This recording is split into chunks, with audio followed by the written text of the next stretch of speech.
Welcome in, my friends. 5 minutes with Sean, maybe 10. It's been a second since I've flown solo here. We had a couple of big back-to-back episodes.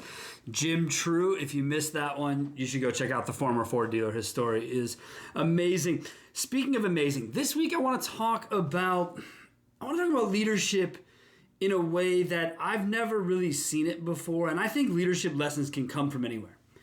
And so I'll start by saying it's important for people to understand that when you're using the word leadership, it's sort of cheapened these days because everyone just sort of throws it around. And when you really see it in action, you should really take a moment to cherish it. And although where I found mine was probably one of the more unexpected places you would think to find it, it was amazing to see it, and I was able to cherish it. And it sounds even weird saying it to you now, but so recently my wife, she lost an uncle of hers who was a great guy. So huge energy, big passion. And at this celebration of life, which was beautiful, it was absolutely, when people say that, this was really that from front to back, from family onward. It was truly an amazing thing. And I unfortunately have been to a lot of that recently in my life. And this was a true definition, and I'll get to why. So again, it not being necessarily my family, I was able to sit in the background of an event, which doesn't happen to me in general in life anyways, but especially in these cases. And so it was, for me, contrary to popular belief, I actually enjoy being a fly on the wall, being in the background and watching people and watching what happens, right? And so at this event, you hear family talk about him in an amazing way, as they should. As anytime I've had an interaction, I'd say the same thing. Just like I said, great human, okay? So that's one thing, right? And then you have friends come in, you hear friends say the same thing. You're like, okay, okay, cool. And then after that, you have work people start coming in, and the work people are talking about him almost in the same way that family is talking about him, right? And they're just as emotional and grief-stricken as everyone else in the room. And so from a distance, I watched this take place, and look, I'm a weird dude, okay? And so when I started to notice people who he worked with being emotional and having their own discussions, and I started to think, I wonder what's going on. I wonder what they're talking about. And I didn't want to approach, right?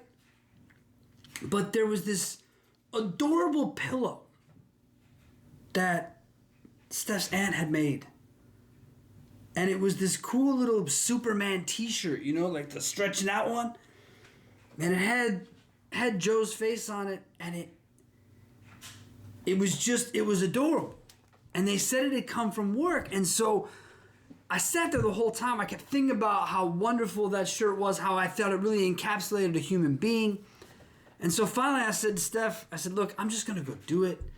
I think she may have said you're a creep or something. She may have said something like, you're always getting into things. And so I decided to walk over. I walk over to folks and I just said, look, we don't know each other, but could you tell me the story about how the Superman shirt came to be, right? Now, this dude ran a manufacturing business for 30 plus years, whatever it was, an insane amount of time.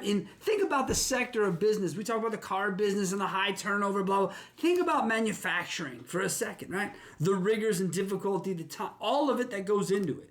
The turnover that exists in that space.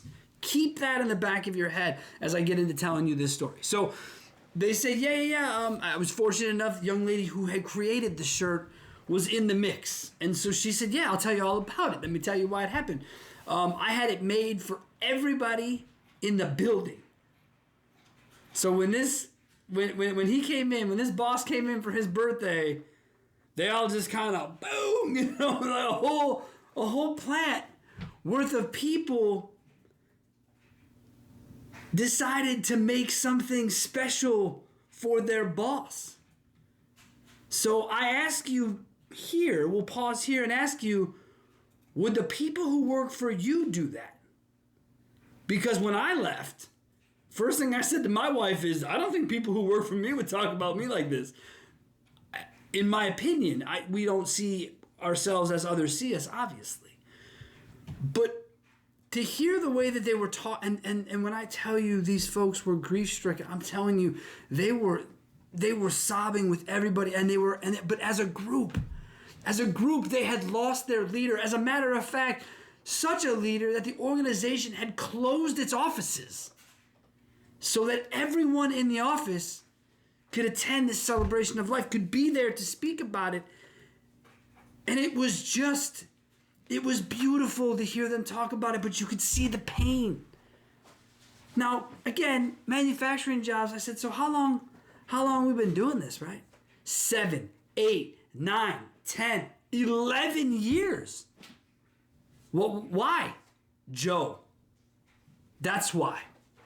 To work for the boss, right? Because the boss had meetings, he'd show up with a stack of red vines, right? Trying to have some fun, trying to invigorate his people in the manufacturing space. I say this because I want people to understand that if of all the least exciting places people could normally put between their ears, manufacturing probably is not, high on that list, but it was for Joe, and it was for the people who worked for Joe.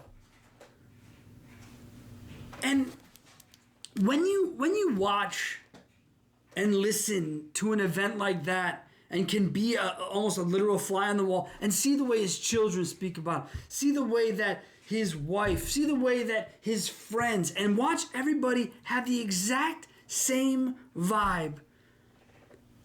As difficult as loss is, and it is obviously the worst part of our journey on this little marble, to see people celebrate someone's life like that, to me says that dude did it. You know what I mean? As much as it sucks for everybody, to watch the back half, to be present for that, we can all only hope that when things end for us, people show up for us like Joe. So what I'll tell you is, be more like Joe. Be a leader. Put others first.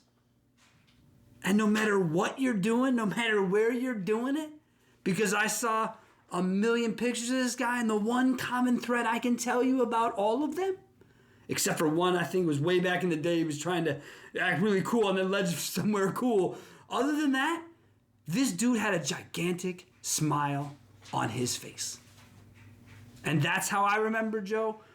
And this part of the leadership is never a part I knew, but to get to see it was an absolutely beautiful thing. So thank you guys for sitting through a little bit of leadership, indulging me in the shittier parts of life, but the parts of life that we all deal with. So thank you guys so much.